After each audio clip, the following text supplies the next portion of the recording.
नमस्कार मित्रों, मैं एस.वी. भारद्वाज आपका स्वागत करता हूं। ज्योतिषी चर्चा में आज हम काफ़ी महत्वपूर्ण टॉपिक के ऊपर बात करेंगे।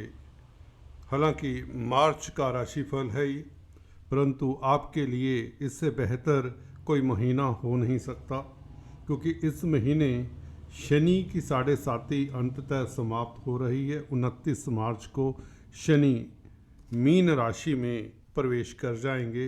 आपके द्वितीय भाव से निकलकर तृतीय भाव में गोचर करेंगे, जहां पर 6 ग्रहों का योग बनेगा 29 मार्च को ही। जैसे कि आप देख रहे हैं, बुध, राहु, सूर्य, शुक्र, चंद्रमा और शनि, इन 6 ग्रहों की युति भी बनेगी और इसका प्रभाव भी जानेंगे। शनि के प्रभाव से मुक्त होने के पश्चात आप लोगों के लिए 29 मार्च से किस तरह की उपलब्धियां, कौन से रास्तों पर चलने से आपको लाभ होगा, आदि इत्यादि चर्चा करेंगे। और शनि तृतीय भाव में जब गोचर करते हैं, जो कि उपचय स्थान है, तृतीय भाव, छठा भाव, एकादश भाव, इन 3 भावों में शनि माला माल करते हैं व्यक्ति को। इसके ऊपर भी टिप्पणी करेंगे अंत में, तो वीडियो को अंत तक देखें, बिना स्किप किए हुए देखें। आपको कई इसमें महत्वपूर्ण ज्योतिषीय सूत्र भी मिलेंगे। तो चलिए, चर्चा को शुरुआत करने से पहले आपसे एक निवेदन करना चाहता हूं। अगर आप पहली बार हमारे इस चैनल पर आए हैं तो कृपया लाइक किया करें, शेयर करें, सब्सक्राइब करने के पश्चात बेल आइकन के बटन को भी दबाएं, ताकि आपको हमारे लेटेस्ट अपडेट्स मिलते रहें। शनि सूर्य क्लॉकवाइज डायरेक्शन से हम शुरू करते हैं, हर एक ग्रह की बात करते हैं। शनि सूर्य 14 तारीख तक इकट्ठे रहेंगे। 14 तारीख को सूर्य संक्रांति के दिन, मीन संक्रांति के दिन मीन राशि में गोचर करेंगे, जहां पर पहले से विद्यमान तृतीय भाव में बुध, राहु, शुक्र 3 ग्रह हैं, तो 4 ग्रह हो जाएंगे 14 तारीख को तृतीय भाव में। इसकी चर्चा करेंगे। अभी बात करते हैं कि 14 तारीख तक शनि सूर्य का क्या फल मिल सकता है। देखिए, सूर्य अष्टमेश होकर द्वितीय भाव में बैठे तो अकस्मात ढंग से फैमिली में खर्चे के योग जरूर बनते हैं, या कई बार हो सकता है आप निवेश करने की प्लानिंग कर रहे हो, कहीं लेन देन की बात हो, उसमें इन्वॉल्व हो सकते हैं। शनि धनेश हैं, धन की स्थिति तो बेहतर रहेगी। लगन के मालिक धन के स्थान में हो तो अच्छी स्थिति ही है, परंतु अभी अस्त भी चले आ रहे हैं, तो कहीं ना कहीं आपको अपने बैंक बैलेंस को संभाल कर रखना चाहिए। शनि की नज़र से देखें, क्योंकि अस्त हैं। और कुटुंब में कई बार होता है अष्टम भाव का मालिक सूर्य शनि के साथ है, तो कुटुंब में कुटुंबी जनों की सेहत का ख्याल रखें, आदि इत्यादि, ये सब आपको ध्यान देना चाहिए। खर्चे के योग कई बार बनते हैं। हालांकि अष्टम भाव का मालिक अष्टम भाव को देखे सूर्य, और शनि भी अष्टम भाव के कारक है, तो आपके स्वास्थ्य में तरोताजगी रहेगी। कोई शुभ घटना होने के योग बनते हैं, अचानक से कोई लाभ के योग बनते हैं, आपके गोपनीय कष्ट दूर होते हैं, आपकी चिंताओं से आपको मुक्ति मिलती है। तो ये पहले 14 दिन भी अच्छे ही कहे जाएंगे। हालांकि सूर्य यहाँ से प्रभावित होते हैं, शनि क्योंकि सूर्य के मित्र नहीं हैं, तो जिनका कोर्ट कचहरी में मसला है या जिनको कोई पेनल्टी का भय है सरकारी तंत्र से, उन्हें थोड़ा सतर्क हो जाना चाहिए। अगर हम गुरु की पहले बात करें, तृतीय भाव पर अभी बाद में आते हैं। गुरु की बात करें, गुरु की दृष्टियाँ बहुत शुभ होती हैं, जैसा कि येलो लाइन से मैंने दिखाया है। पंचम दृष्टि भाग्य स्थान के ऊपर, जहाँ पर केतु विराजमान है, ये केतु को कंट्रोल में किए हुए हैं जब से गुरु यहाँ पर पिछले साल से आए हैं। तो यहाँ पर केतु हालांकि धर्म कर्म में आपकी रुचि रखता है, जो अच्छी करवाता है, जो अच्छी बात है, और तीर्थाटन के योग बनाता है केतु, और विदेशी कामकाज में आपको सफलता देता है। तंत्र मंत्र विद्याओं में आपकी रुचि रहती है और आप एक्सेल करते हैं, पराविद्याओं इत्यादि में आपका रुझान होता है। रिद्धि सिद्धि प्राप्त करने के विषय में भी, गूढ़ विद्याओं को प्राप्त करने की भी आपकी इच्छा जागृत होती है। साहित्य, लिटरेचर इत्यादि इन विषयों के बारे में भी आप मंथन करते हैं, जिसमें आपको सफलता भी मिलती है। गुरु का भाग्यस्थान के ऊपर प्रभाव हो तो आप भाग्यशाली तो रहते हैं। विदेशी मामलात में खासकर या पिता को लेकर, पिता की तरक्की की संभावनाएं बनी रहती हैं और पिता के साथ वैचारिक मतभेद दूर होने के योग बनते हैं, अगर मतभेद चले आ रहे हों तो। लाभ स्थान के ऊपर गुरु की दृष्टि आपके लिए सोर्स ऑफ इनकम रहेंगे, बढ़ते रहेंगे। जैसे ही शनि 29 मार्च से राशि परिवर्तन करते हैं, आपको बता दें अप्रैल और मई का महीना आपके लिए ये गुरु का गोचर मील का पत्थर साबित होने वाला है, आपके धन में वृद्धि करने वाला है। अगर आप छात्र हैं, पंचम भाव में बैठा हुआ गुरु 29 मार्च से आपको शुभ परिणाम परीक्षाओं के मिलेंगे। शिक्षा के क्षेत्र में कहें तो आपको सफलता मिलेगी। अगर आप फाइनेंस से संबंधित कामकाज करते हैं, मनी ट्रांसफ़र इत्यादि का कामकाज है, आपके लिए बेहतर रहेगा। शेयर स्टॉक मार्केट में कामकाज करने वालों के लिए भी स्थितियां 29 मार्च से बेहतर रहेंगी। लगन के ऊपर गुरु का प्रभाव, गुरु आपको गुरुता देते हैं, अच्छा एडवाइज़र बनाते हैं, आप दूसरे की हित की बात पहले सोचते हैं और उसके पश्चात ही अपना भला सोचते हैं। इस तरह की मनस्थिति आपकी रहती है, जिससे समाज में भी प्रतिष्ठा बढ़ती है।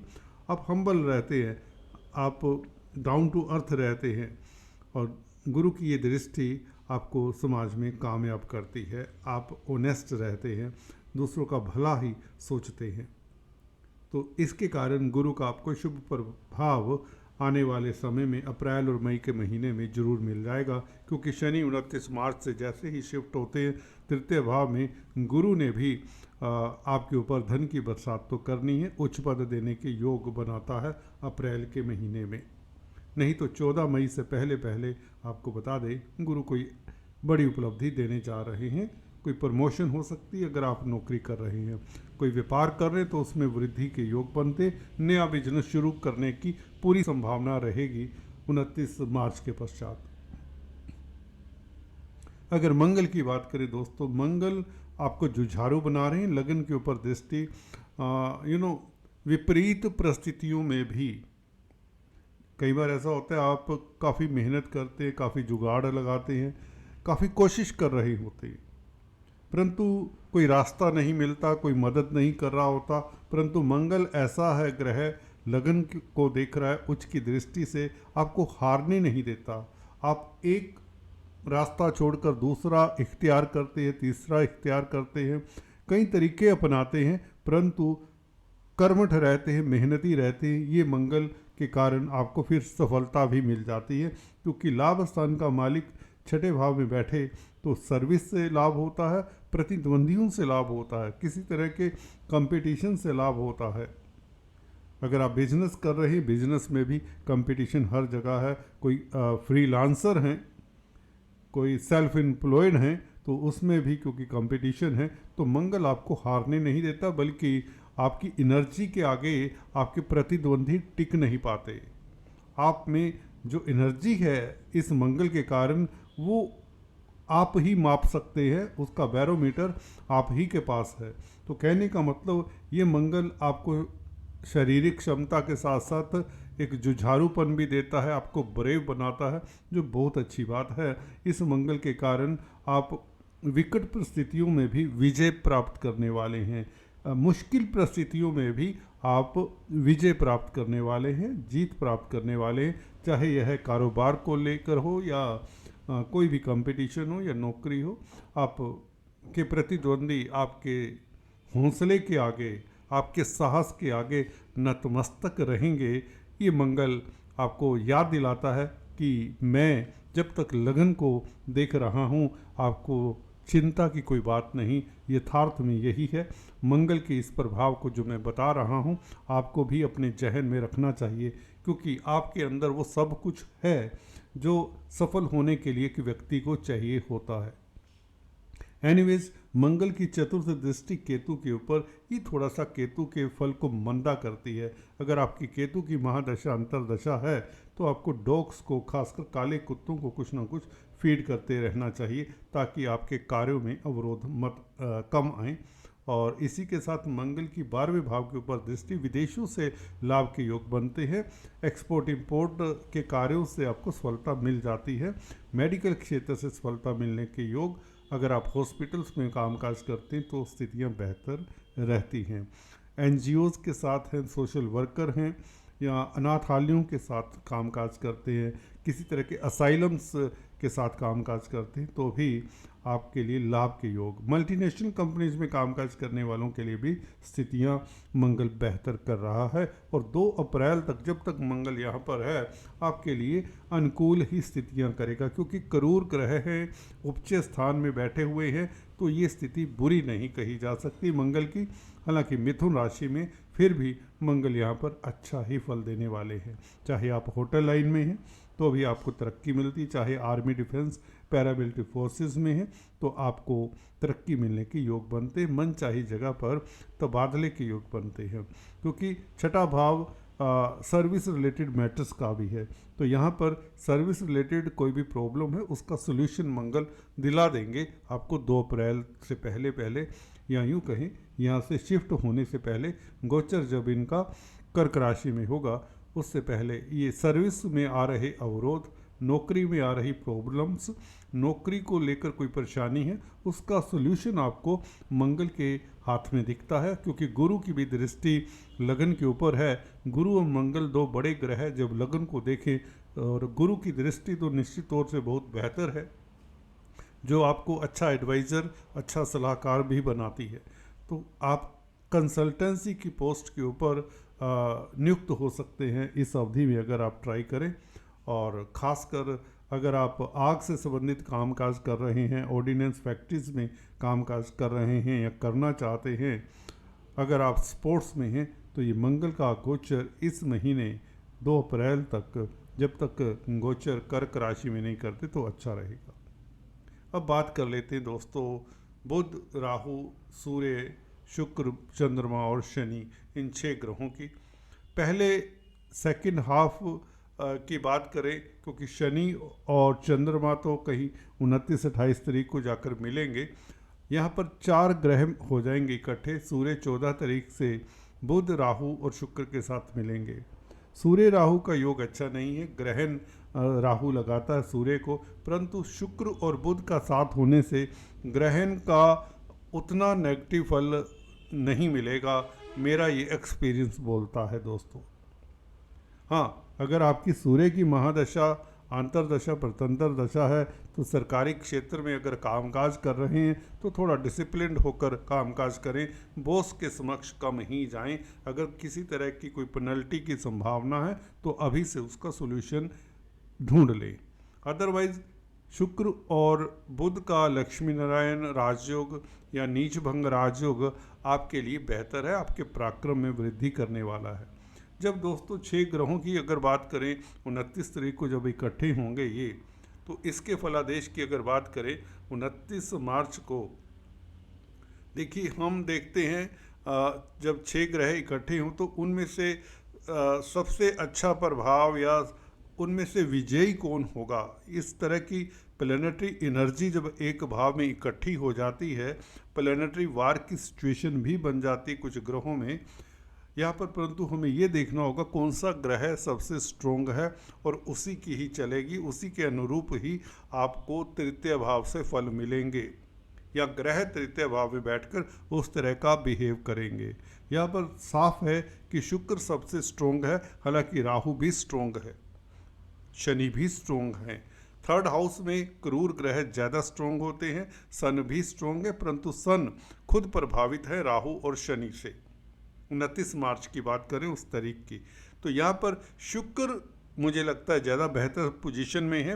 राहु, शनि और सन की बनिस्बत मैं शुक्र को ज़्यादा मार्क्स दूंगा, क्योंकि शुक्र को शनि की भी मदद मिल जाती है, बुध की भी मदद मिल जाती है, इवन राहु की भी मदद मिल जाती है।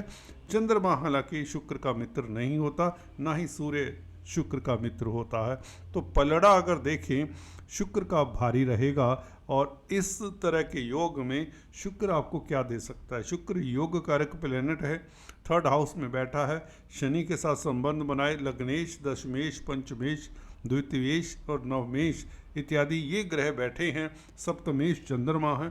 तो ये सभी केंद्र त्रिकोणों के मालिकों की युति हो रही है, बस एक अष्टमेश को छोड़कर, जो सूर्य दिक्कत का कारण बन सकता है इस राजयोग में। परंतु ज़्यादा प्रीपोंड्रेंस या ज़्यादा बोलबाला इन 5 ग्रहों का रहेगा जो आपके हित के लिए तत्पर हैं। तो क्या हो सकता है, नौकरी वालों के लिए अच्छा समय रहेगा। नौकरी मिलने के योग 29 मार्च से प्रबल। आपके पराक्रम में वृद्धि होती, पराक्रम का भाव है। छोटी बड़ी यात्राओं से आपको लाभ होगा। अगर मार्केटिंग के व्यक्ति हैं तो बहुत लाभ होगा। शनि से संबंधित कामकाज कर रहे हैं, क्योंकि शनि लोहा, कोयला, cement, building materials, construction, manufacturing, labour इत्यादि के कारक हैं। इनसे संबंधित कामकाज करने वालों को 29 मार्च से लाभ ही लाभ होगा। नए प्रोजेक्ट्स मिलेंगे, रुके हुए प्रोजेक्ट्स आपके सिरे चढ़ेंगे, धन की स्थिति बेहतर होगी। और अगर आप व्यापार कोई भी करते हैं, किसी तरह का भी व्यापार हो, क्योंकि बुध साथ में सम्मिलित हैं थर्ड हाउस में, तो यहाँ पर व्यापारी वर्ग के लिए भी स्थितियाँ बेहतर होंगी। कमीशन के कामकाज से खास आपको लाभ होगा। और अगर आप कम्युनिकेशन के क्षेत्र में हैं, कंप्यूटर IT लाइन के क्षेत्र में हैं, तो भी आपको सफलता मिलती है, चाहे आप प्राइवेट क्षेत्र में, चाहे आप गवर्नमेंट के साथ कामकाज करते हैं। दाम्पत्य जीवन आपका सुखद रहेगा, क्योंकि चंद्रमा अपनी राशि से नवम स्थान में है, तो यहाँ पर कोई चंद्रमा को नेगेटिव फल नहीं देंगे। हालांकि अमावस का दिन होगा, सूर्य और चंद्रमा जब इकट्ठे होते हैं तो अमावस होती है। इस दिन 29 तारीख को पितरों को निमित्त कुछ न कुछ दान जाप करें, बहुत बेहतर रहेगा। अपने इष्ट देव की आराधना करें, आपको सुखद फल मिलेंगे। कुल मिलाकर अगर देखें, शनि का तृतीय भाव में आना आपके लिए एक ऐसे समय का समापन होता है जो हम याद नहीं करना चाहेंगे। ना ही आप याद करिए, ना ही मैं रिपीट करता हूँ। आगे जो हो सकता है उसके ऊपर एक टिप्पणी दे सकता हूँ। देखिए, अगर आपके रिश्ते द्वितीय भाव में थे, शनि अभी भी हैं 29 तारीख तक। अगर आप द्वितीय भाव रिश्तों का होता है, फैमिली लाइफ का होता है, अगर फैमिली लाइफ में किसी तरह का कलह क्लेश रहा है, वह खत्म होता है। द्वितीय भाव धन का भी होता है। धन की जो कमी रही है, कर्जा हो गया, धन को लेकर परेशानी रही है, नौकरी व्यापार में किल्लत रही है, व्यापार डूब गया, ख़त्म हो गया, नौकरी छूट गई आदि इत्यादि, ये संभावनाएं अगर रही हैं तो वह वापस से रिवर्ट बैक हो जाएंगी। कहने का मतलब, नौकरी करने वालों को नौकरी मिल जाएगी, व्यापार करने वालों का व्यापार फिर से खड़ा हो जाएगा, ताकि द्वितीय भाव के सुखद फल आपको मिलने शुरू हो जाएंगे। व्यापारी वर्ग के लिए स्थितियाँ उत्तम होंगी, जॉब करने वालों के लिए स्थितियाँ उत्तम होंगी। अगर आप बेरोज़गार हैं, जॉब की तलाश है, तो इस अवधि में 29 मार्च से ही आपको जॉब मिलने के चांसेस बढ़ जाते हैं। इसमें एक आध दिन आगे पीछे हो सकता है, परंतु ट्राई इट हार्ड, आपको जॉब मिल जाएगी। रिश्ते मधुर होंगे, दाम्पत्य जीवन खास उत्तम रहेगा। आपका मैरिज लाइफ, लव लाइफ उत्तम रहेगा। छात्रों के लिए स्थितियाँ लाजवाब होंगी। आप में एक अलग सा तेज प्रभाव होगा। आपकी बुद्धि कुशाग्र होगी। आपके रास्ते में कोई अवरोध नहीं आएंगे। अक्सर होता है, कई बार कई तरह के अवरोध आ जाते हैं। अगर आप पढ़ाई करना चाहते हैं, कई तरह के स्थितियां मिलती हैं। कभी आपको हॉस्टल में एडमिशन नहीं मिल रही, कई बार आपको दोस्त मित्र साथ नहीं देते, कई बार सिलेबस का ही नहीं पता चलता, किसी इंस्टीट्यूट में एडमिशन नहीं होती। छात्रों के लिए भी स्थितियां बेहतर होंगी, क्योंकि गुरु अभी पंचम भाव में हैं और रहेंगे, तो धन की स्थिति बेहतर होने के प्रबल योग हैं इस महीने 29 मार्च से। तो आपके लिए गोल्डन पीरियड कहें तो कम होगा, बल्कि, और शनि का तृतीय भाव में बैठना, आप शत्रु हंता तो रहेंगे। अब आपके सामने कोई टिक नहीं पाएगा। अब आपके सामने कोई टिक नहीं पाएगा। अब अगर आप अपने आप को ज़्यादा शरीफ रखें, ईमानदार रखें, खींच कर रखें पीछे, तो आपके ऊपर निर्भर करता है। थोड़ा सा प्रैक्टिकल हो जाएं तो आपने जो कमियां देखी हैं ज़िंदगी में, जो त्रासदी सही है, उस सभी की भरपाई करने का समय आ गया है कि अब आप कुछ भी पा सकते हैं। ऑल द बेस्ट दोस्तों, आज इतना ही, फिर से मिलेंगे। Please do subscribe, like and share.